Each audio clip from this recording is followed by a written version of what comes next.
The opinions and views expressed by individuals during this broadcast are their own and may not be the opinions of this network, their group, or other organization they may be involved with.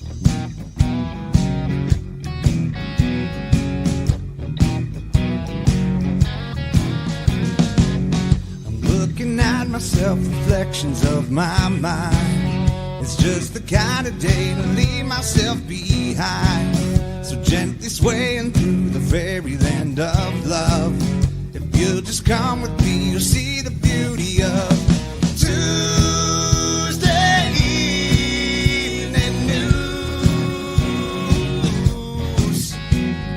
Tuesday evening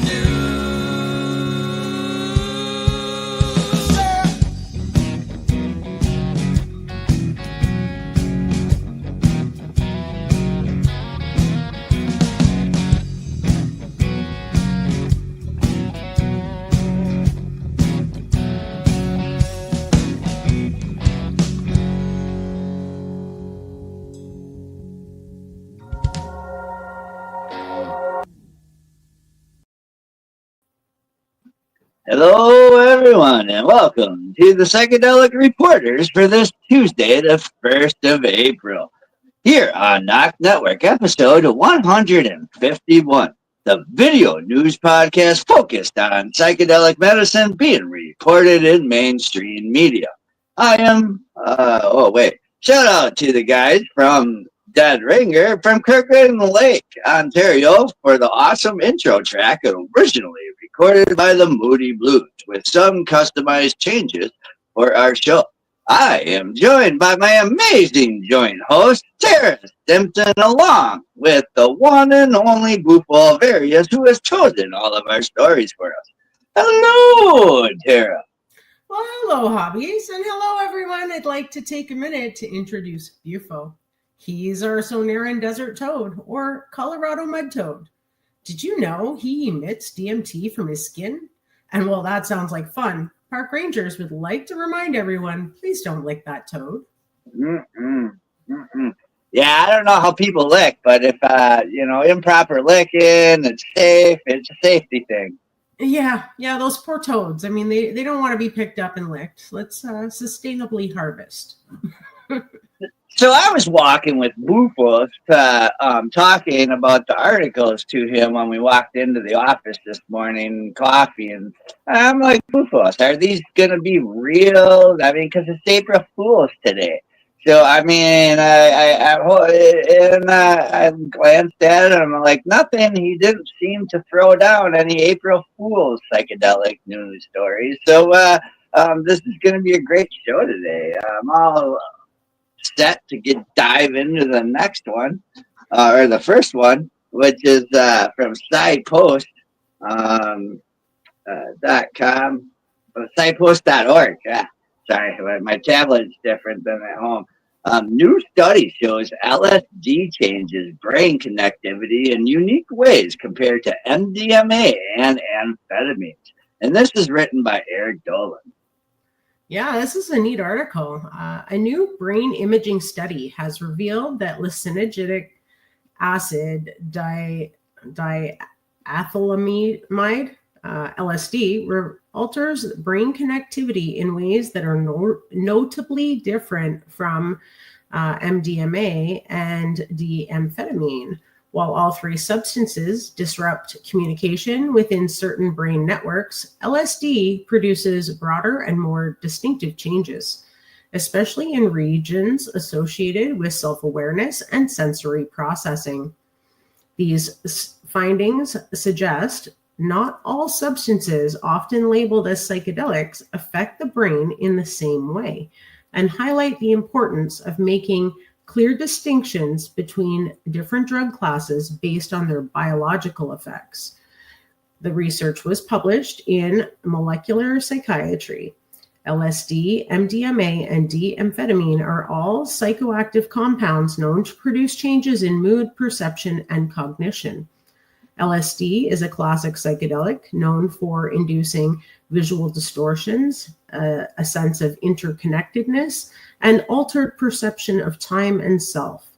It works primarily by activating serotonin 2A receptors in the brain, although it also influences dopamine and other neurotransmitters.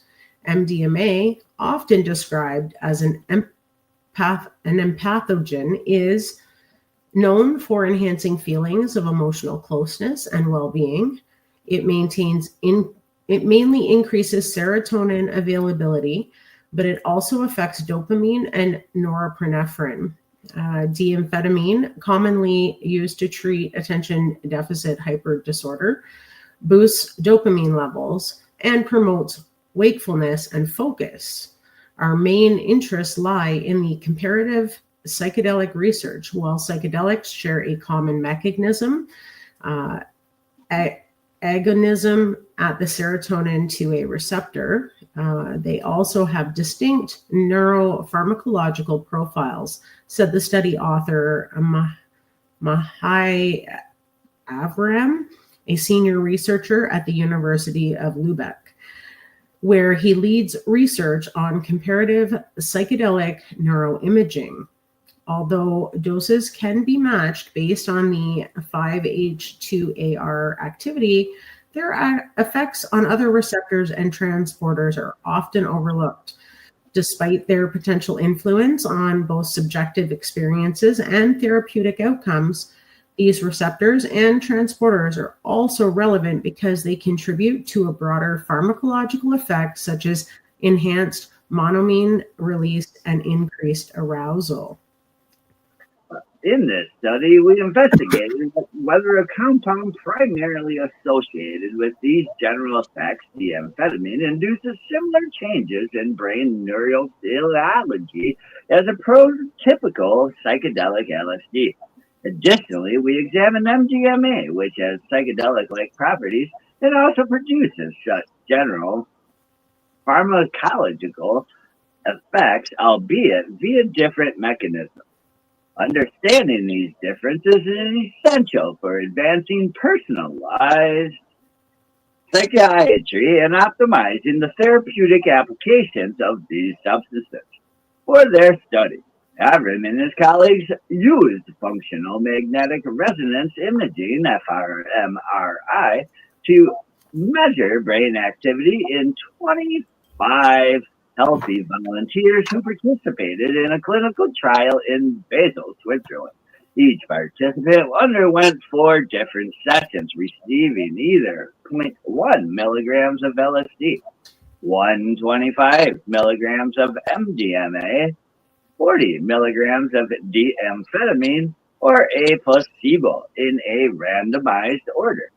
The study followed a double-blind, placebo-controlled crossover design, meaning that participants receive each substance at a different time, but neither they nor the researchers knew which substance was given during a particular session.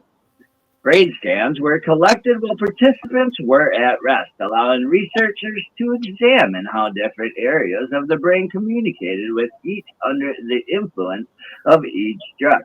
The study focused on several meanings of the brain: connectivity, how tightly linked areas with the same network were called network integrity, how separate or interconnected different networks were, network segregation, how strongly individual brain regions communicated across the entire brain, global connectivity.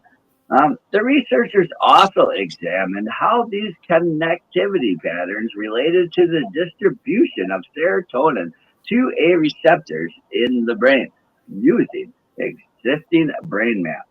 One of the study's key findings was that all 3 substances reduced the network integrity in the visual system and the frontoparietal network, which is involved in a higher level cognitive functions like action and decision making. These reductions suggested that the memory of cognitive systems become less cohesive under the influence of these drugs. However, the similarities largely stop there. Wow.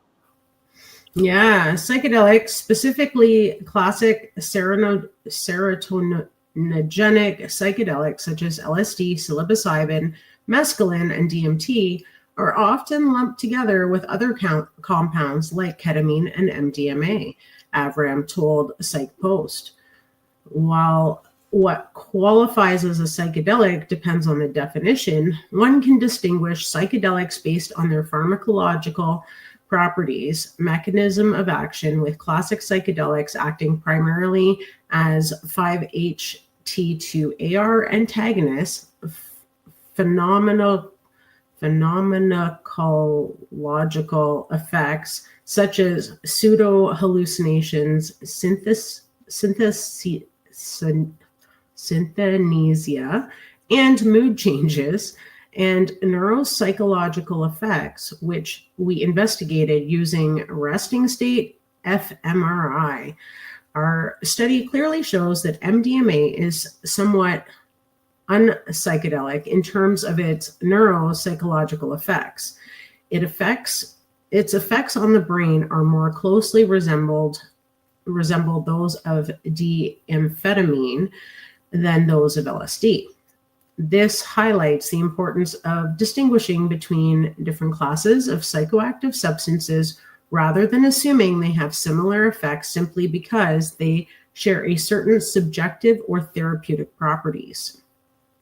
LSD is the only substance to significantly reduce integrity in the default mode network, a brain system associated with self-reflection and daydreaming, which may explain why LSD often produces a sense of ego dissolution. By contrast, MDMA and D-amphetamine did not significantly affect this network. In fact, LSD stood out in nearly every measure of between network connectivity, increasing communication between brain networks more extensively than either amphetamine. This suggests that LSD leads to a breakdown of typical network boundaries, a pattern often reported in psychedelic research and believed to be linked to the vivid and interconnected experiences the drug induces. Further analysis showed that LSD also increased connectivity between networks that handle sensory information and those responsible for internal thoughts and emotions. These changes were particularly pronounced in the areas of the brain with high concentrations of serotonin 2A receptors, reinforcing the idea that LSD's effects are strongly tied to this receptor system. When the researchers examined global connectivity, or how central different brain regions were in the brain's overall communication network, they found another major difference.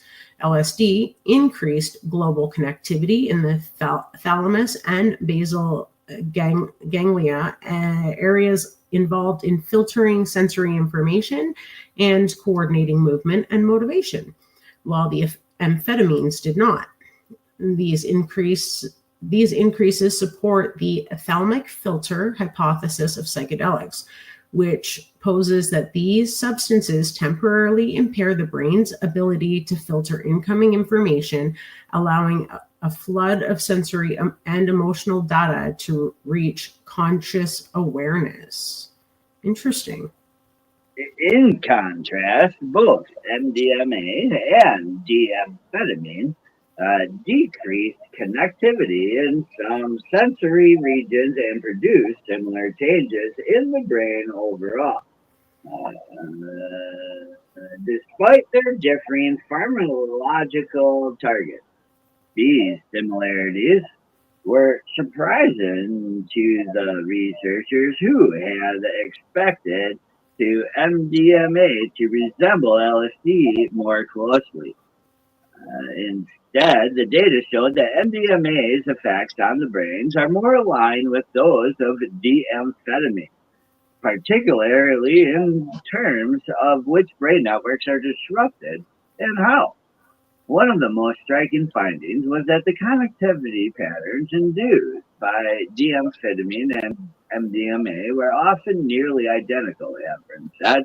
This is particularly intriguing given their distinct primary pharmacological profiles. The amphetamine primarily affects the dopaminergic system, while MDMA is more serotonergic.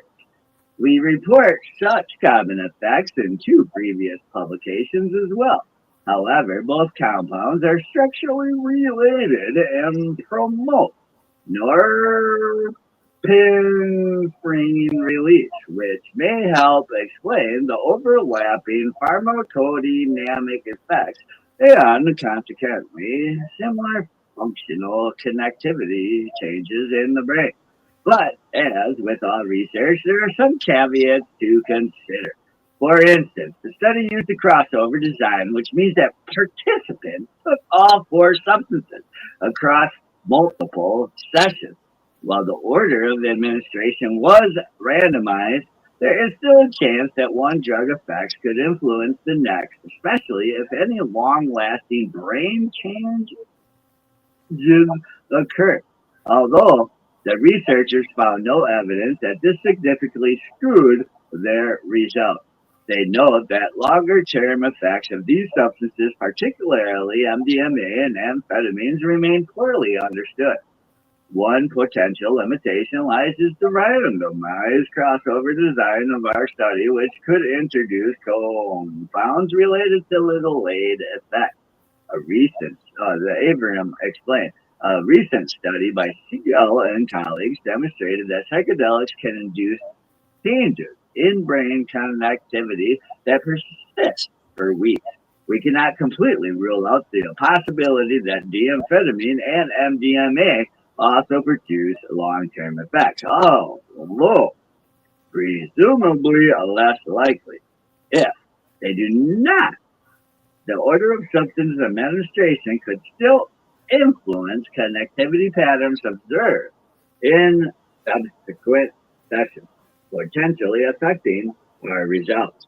Another consideration is that the study focused solely on healthy participants, while the results could provide a detailed picture of how these drugs affect the brain under controlled conditions. It's still unclear how these connectivity changes relate to therapeutic outcomes in people with mental health conditions.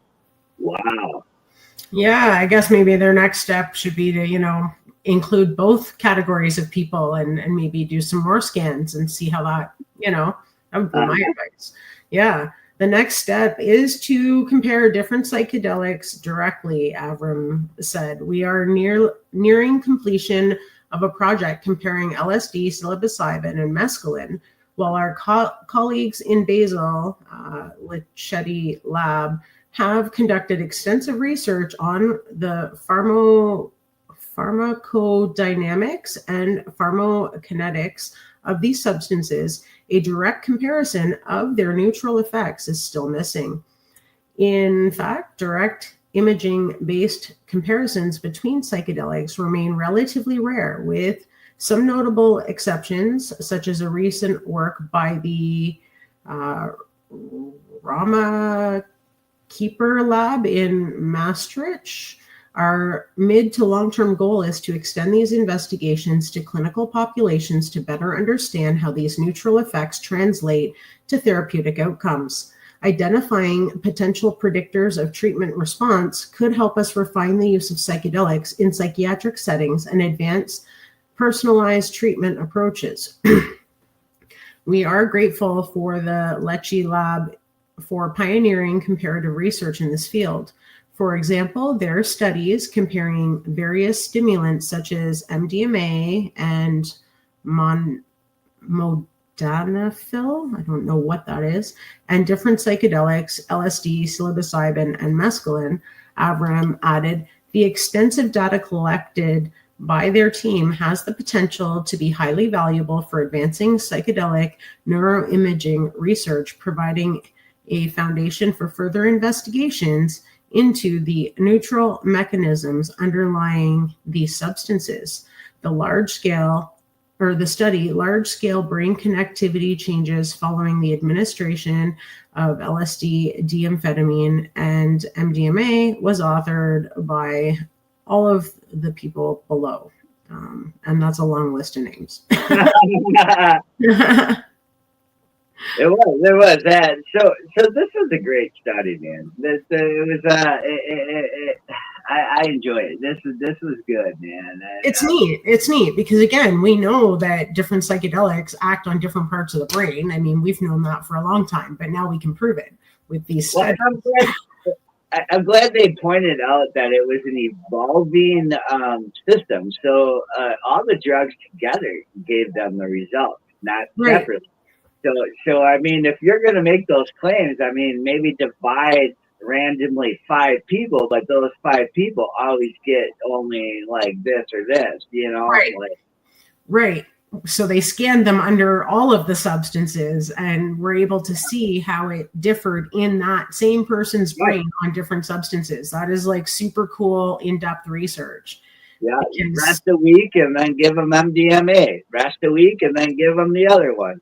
Right. Absolutely. Very cool. I can't wait to see more studies on that because, again, we know different substances for different conditions could be beneficial for different people. And this is opening all the frameworks for studies in other countries. And in fact, our next news article is from drugscience.org, UK. And it says, Ukraine opens the door to psychedelic research. A first legal framework emerges. And the authors is Kaduv Alrawat. I probably said that wrong, but I tried. That's right. It was written March 27th of this year. Last week, the Ukraine Ministry of Health took an important step towards enabling scientific research with psychedelics. 2 key draft documents were published for public consultation, laying the foundation for legal psychedelic research in Ukraine, something that not long ago would have seemed entirely out of reach. The first document is a proposal to reschedule several well-known psychedelic substances such as psilocybin, LSD, DMT, 5-MeO DMT, MDMA, and ibogaine. These substances currently listed under the most restrictive category would be moved to allow their use in scientific and educational contexts. The second is a draft bylaw that sets out how research involving these scheduled substances would be conducted, what licenses are needed, who can apply, what safeguards must be in place, and how substances are to be tracked, stored, and destroyed.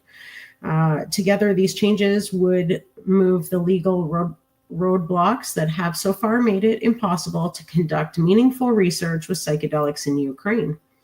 And they mark the beginning of a longer journey towards evidence-based policy and potentially future medical access for those who need it most, especially veterans and civilians recovering from the trauma of war.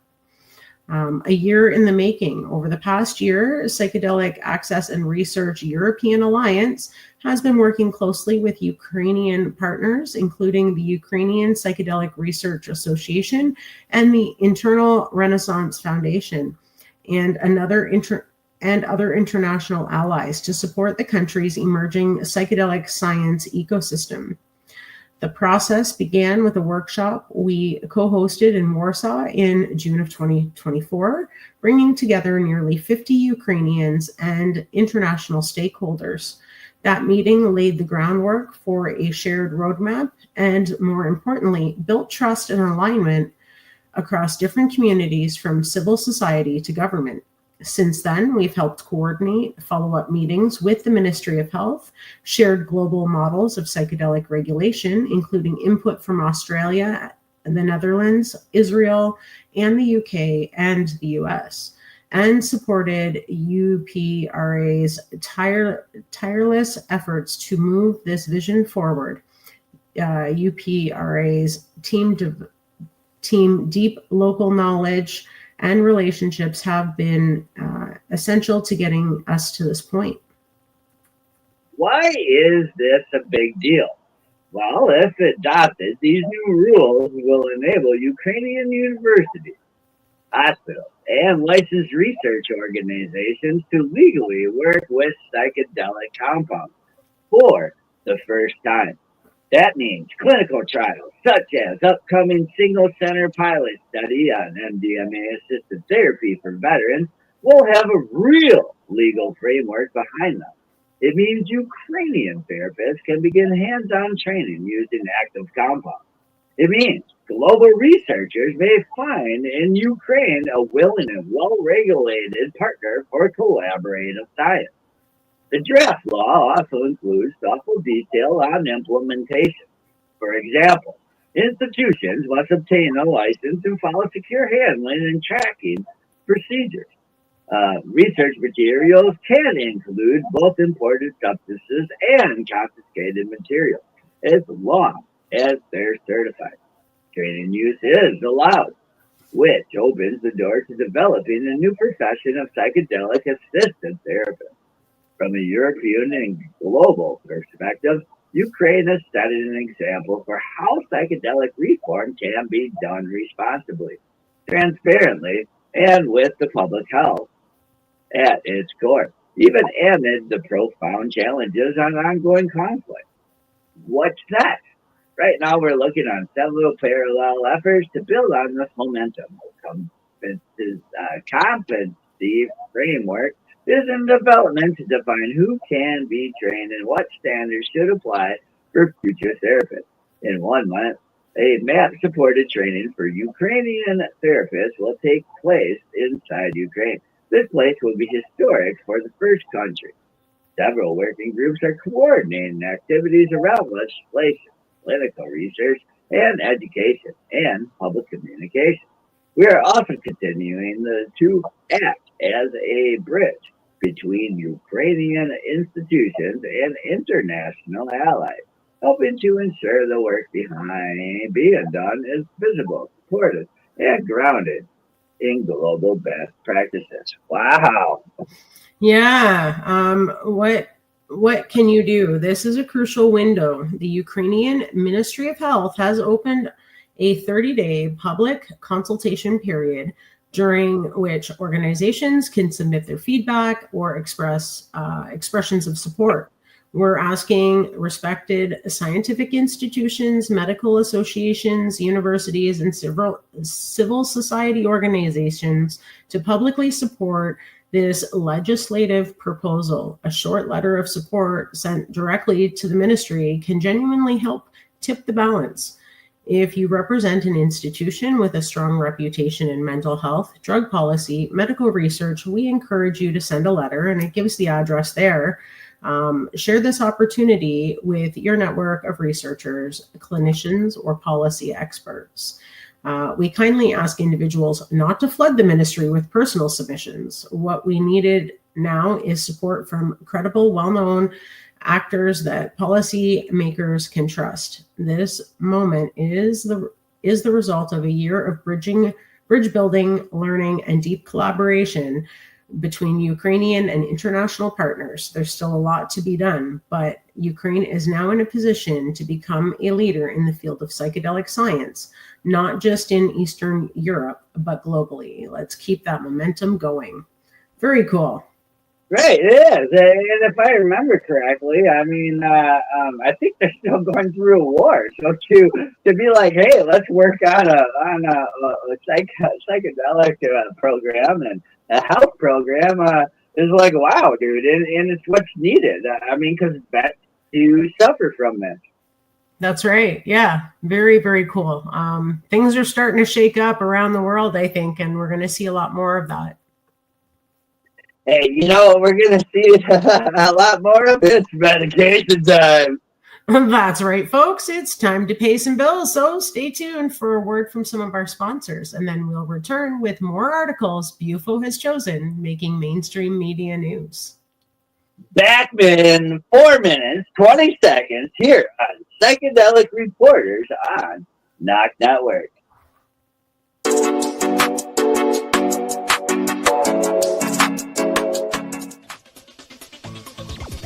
Advertising space available at NOK.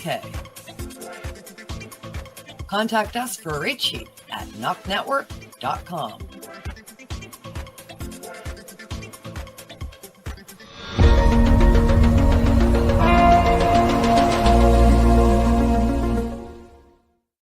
Discover the treasure trove of flavors at Miss Jolly's Munchie Factory. Satisfy your cravings with our award-winning treats. Follow us on Instagram at Captain Rogers 705. Let Miss Jolly's Munchie Factory lift your spirits. Experience the comforting embrace of our freshly prepared soups and infused cornbread.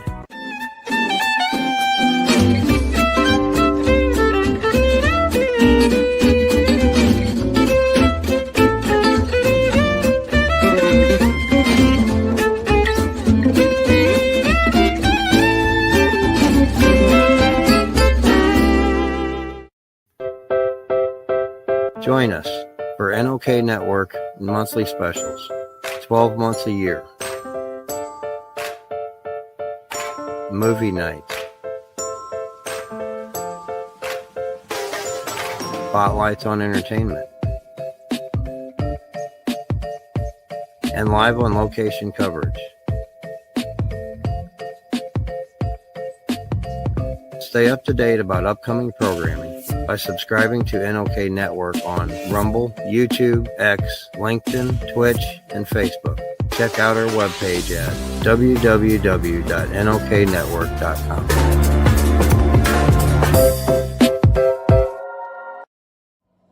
Hey, hi, my name is John Mark, aka Sublimator Warrior, and I would like to welcome you to Smoke Signal in Tyndinaga.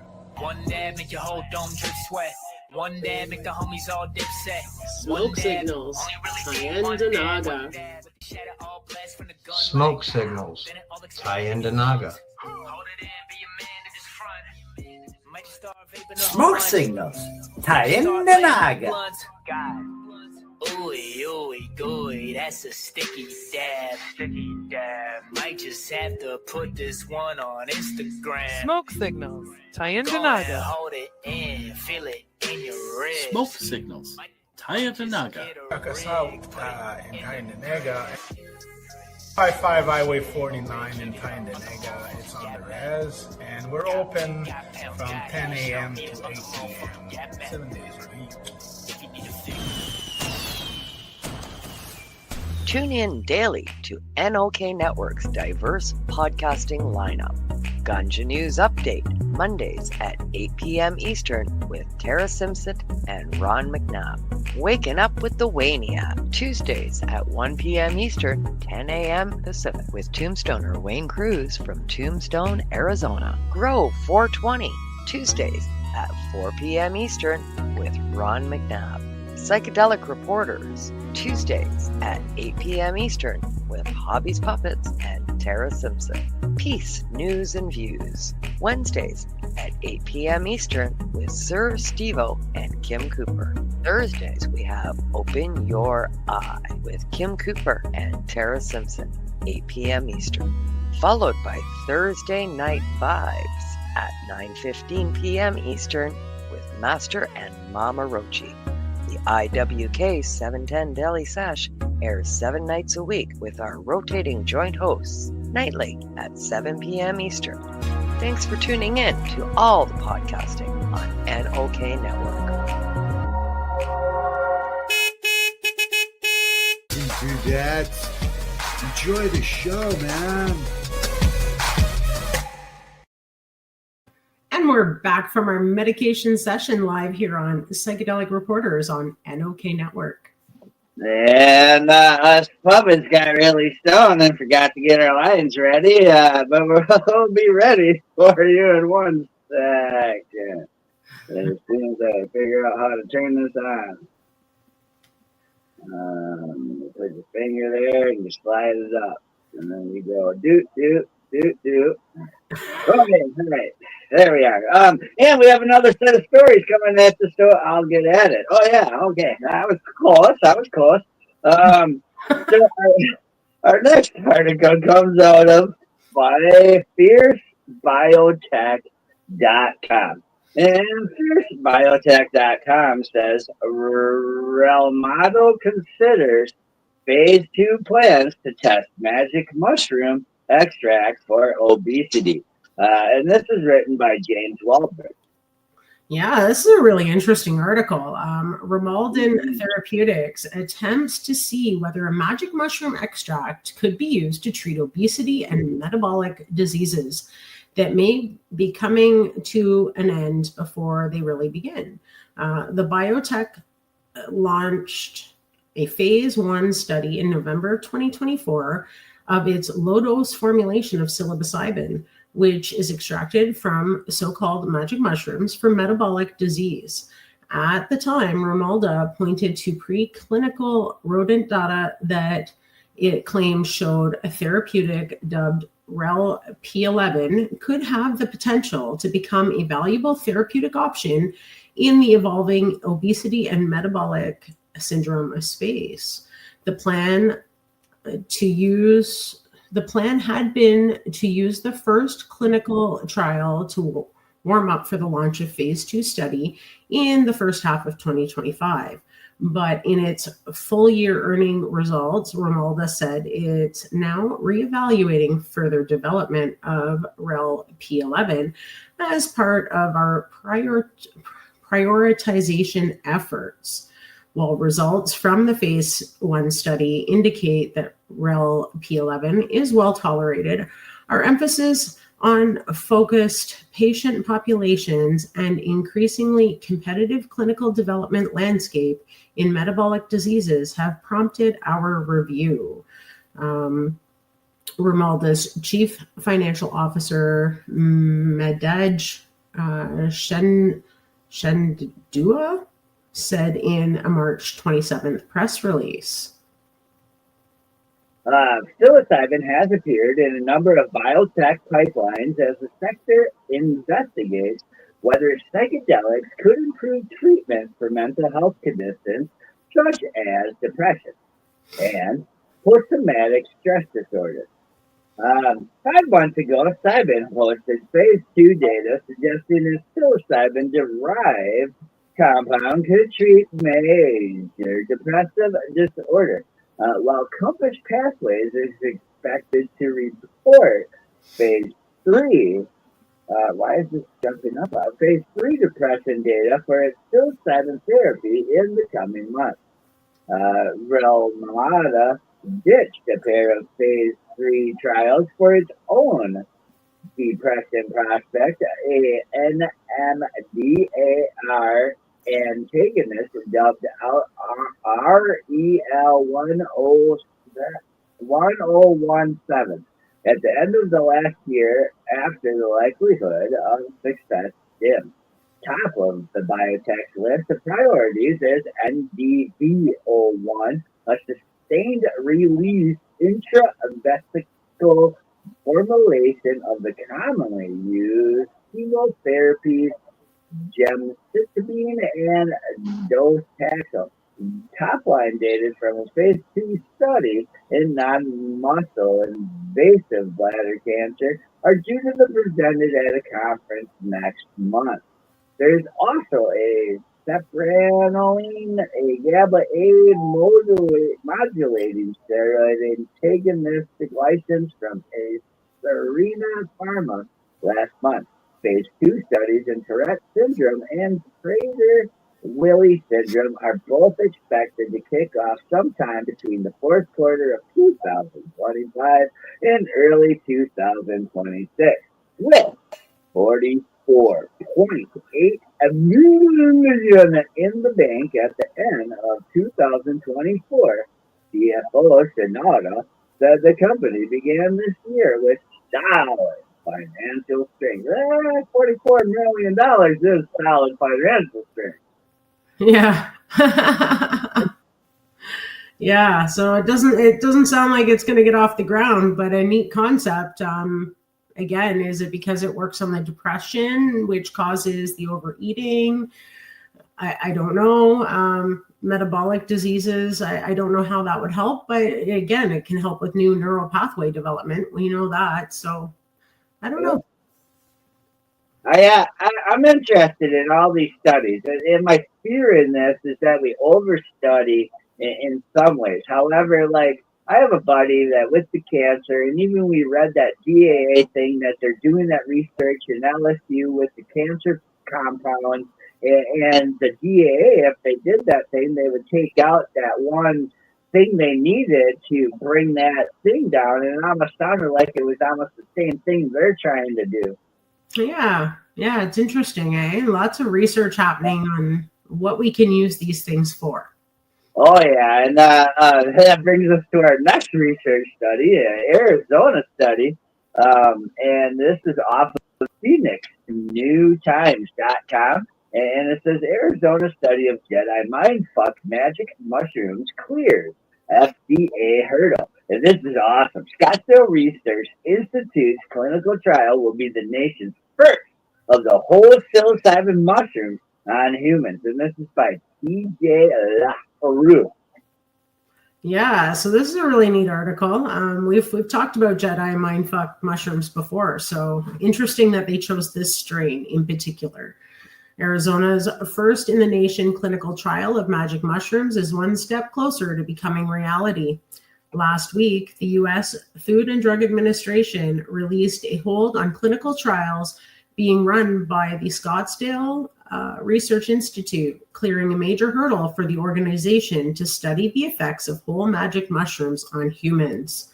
Dr. Sue Sisley, the president and principal investigator at the Scottsdale lab, announced the big news Tuesday as at a sparsely attended meeting of the Psilocybin Research Advisory Council, which is part of the Arizona Department of Health Services. The council, which consists of researchers, health department employees, a military veteran, and a law enforcement officer, was created to disperse the $5 million in funding the Arizona legislature allocated for study of magic mushrooms in 2023. SRI's studies will be funded by a portion of that money. If it clears the remaining regulatory checkpoints, it will be the first trial on the planet to test natural mushrooms rather than isolated psilocybin molecules as treatment for patients with post-traumatic stress disorder, chronic pain, and opioid addiction. Wow, that's super cool. This is awesome. There are several more steps to complete to get the study off the ground. But Sisley, who has been advocating for scientific research of Schedule I substances for decades, said getting off clinical hold is the hardest step in the process. It's a huge milestone, she told Phoenix Times. It's that we've reached all the criteria they have for standardizing natural mushrooms and guaranteeing the purity, potency, and stability. Studying the effect of the whole mushroom is what SRIs study unique, and what makes it trickier to organize. Mushrooms are more complex than just a psilocybin molecule and contain a mix of alkaloids and terpenes that work together synergistically to exert effects on a person. When you extract one molecule out of the mushroom, you'll take in something of the intelligence. Oh, you're taking out some of the intelligence, but you're leaving all the wisdom behind, Sisley said. That's what we believe and are hoping to prove in this study. But we'll see what the data show us. Wow, man. Yeah. Guaranteeing the mushroom dosages are standardized was a particularly challenging and costly process for Sisley's team. She told the council that the lab invested in industrial level technology to ensure homogeneity in the mushroom chocolates planned for the use in the trial. SRI also grows its own mushrooms after obtaining the first ever manufacturing license for psilocybin mushrooms from the U.S. Drug Enforcement Agency 4 years ago. After 14 mushroom grow cycles and 40 official tests on their mushrooms, Sisley said the team has decided on one strain to use in its trials. When asked the name of the chosen strain, Sisley's answer generated raucous laughter. It's called Jedi Mindfuck.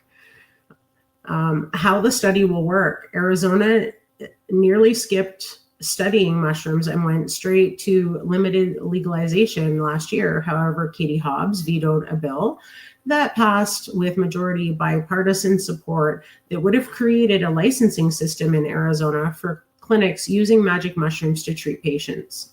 Although psychedelic or psilocybin may be a promising treatment in the future, we do not yet have the evidence needed to support widespread clinical expansion, Hobbs wrote in her veto letter. I think we covered that here on the show.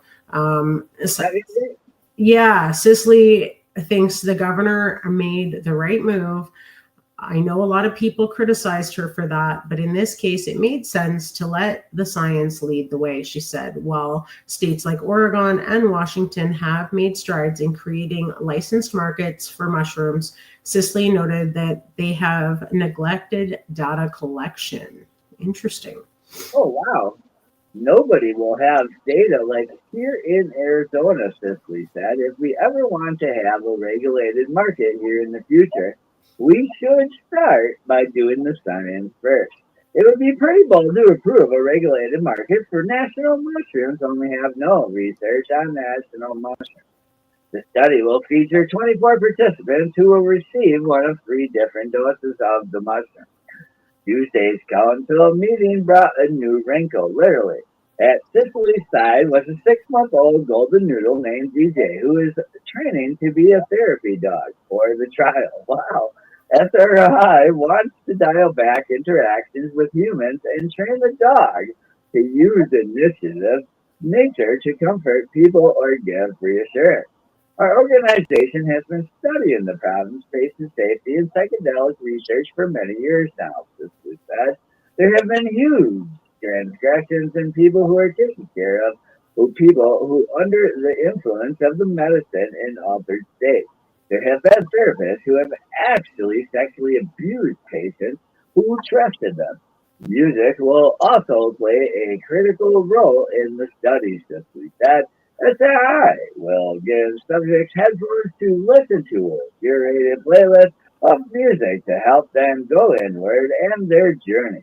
The Institute will also create a national patient registry that collects real-world experience from both regulated markets in Oregon and Colorado, as well as their experiences in the underground. Oh, wow.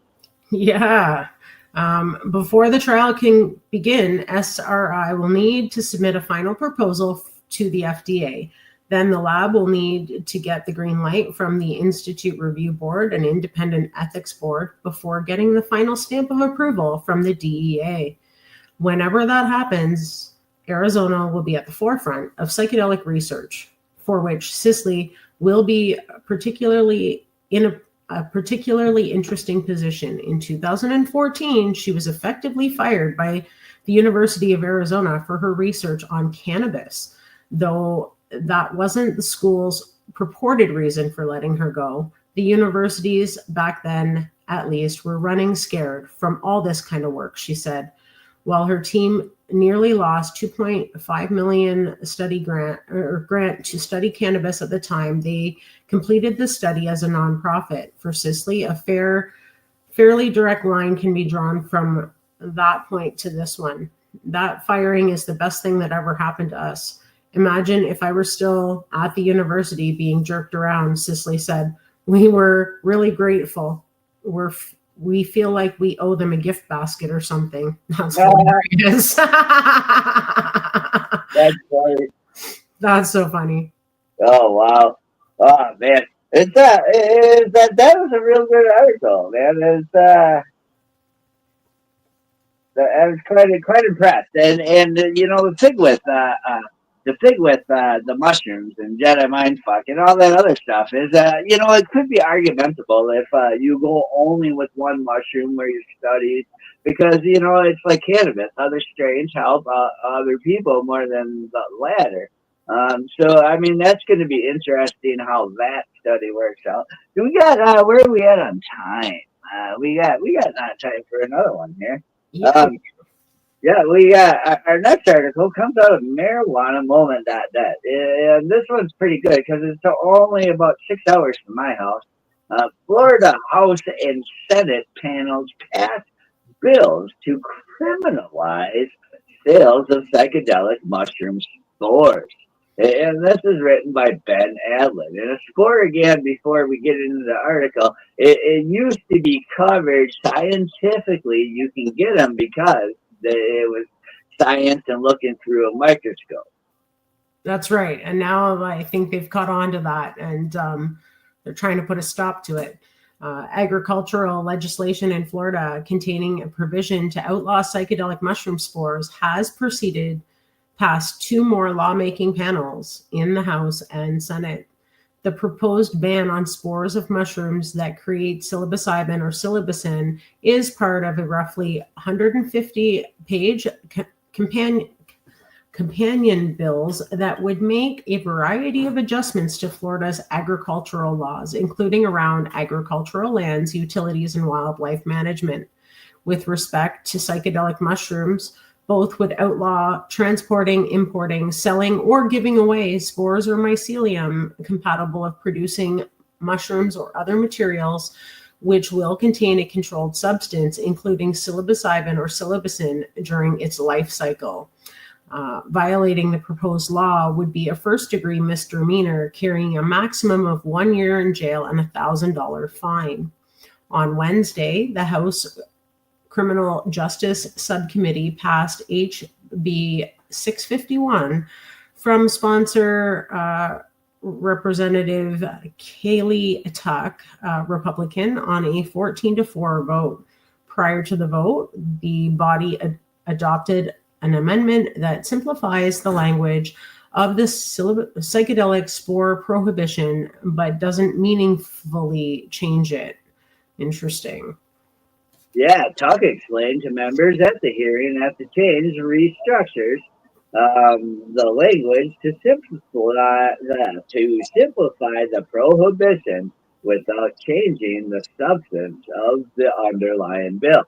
Later in the day, and Senate Appropriations Committee on Agriculture, Environment, and General Government favorably reported SB 700 by Senator Keith Trudeau, Republican. Well, senators didn't discuss the bill's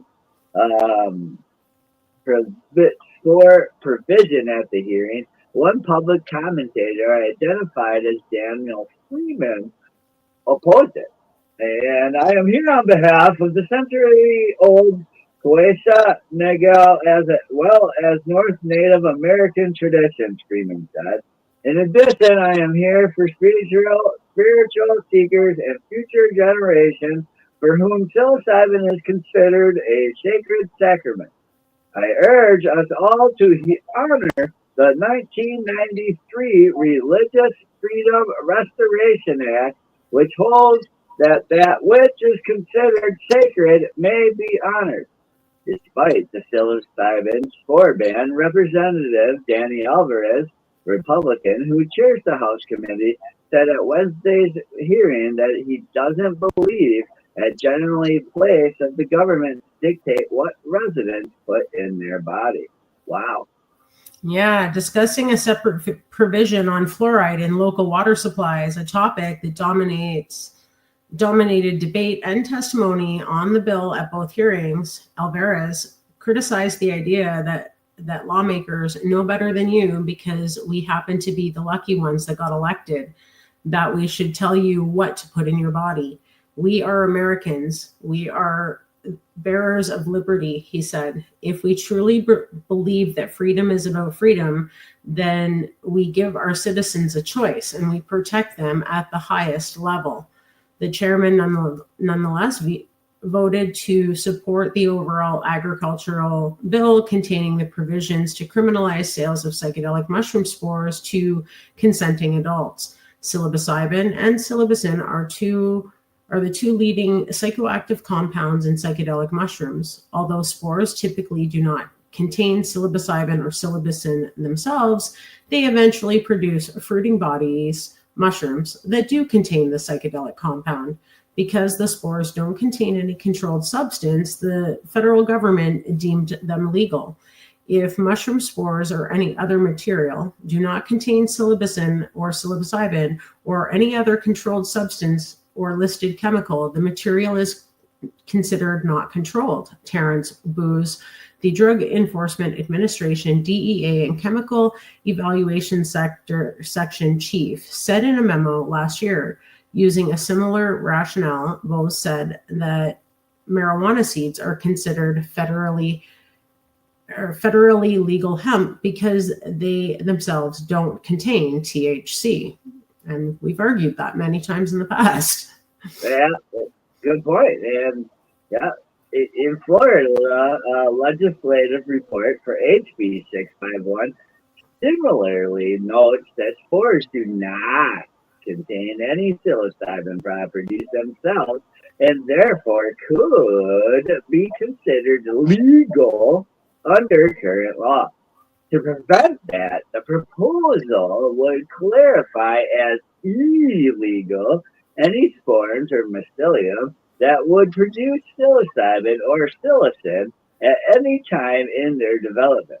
Both bills passed through the legislative panels earlier this month.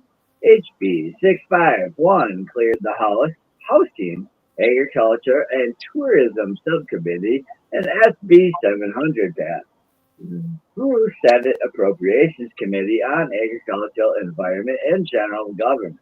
Prior to the reporting bills favorably, the House panel adopted a striking amendment to HB 651, and that made a number of changes to the underlying bill.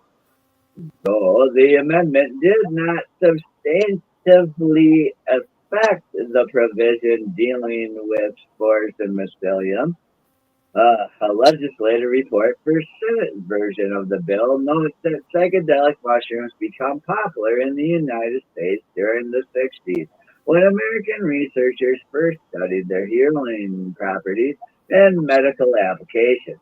Now they are listed as a Schedule I controlled substance by the U.S. government, meaning they are new or have new accepted medical use.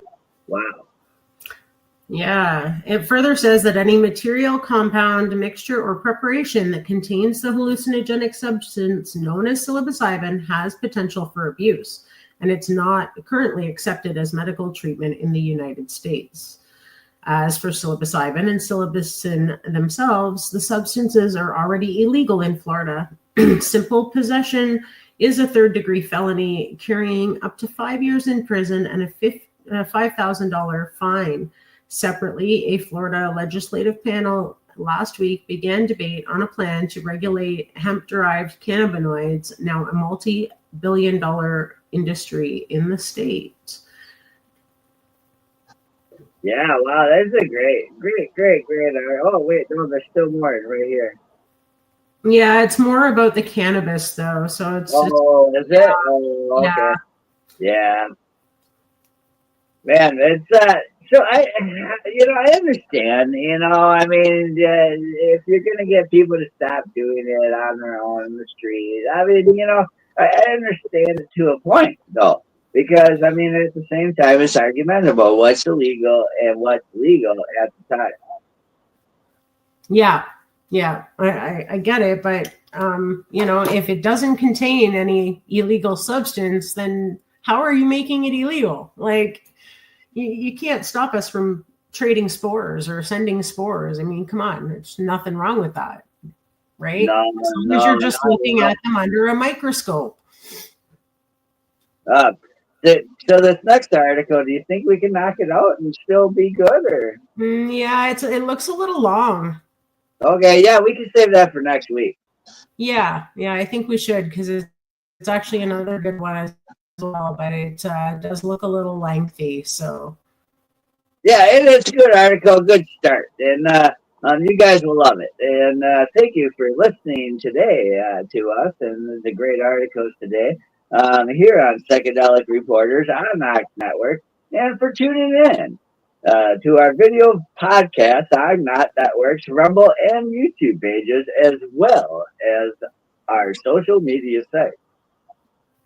That's right, folks. We hope you've enjoyed your update today on mainstream media coverage of psychedelic medicine advancements from around the globe. Many thanks to our boss lady, Kim Cooper, who you didn't see doing all the work while us puppets are not in our regular location, and to our sponsors, and to my joint host, Tara Simpson, and to Bufo Alvarius for choosing the stories, and to you, our listeners, for joining each week on Psychedelic Tuesday. Let's hear from Dead Ringer again from Kirkland Lake on our way out. Good night.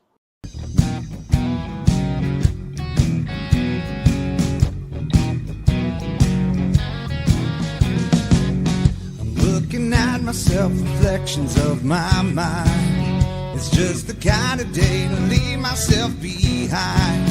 So gently swaying through the fairyland of love. If you'll just come with me, you'll see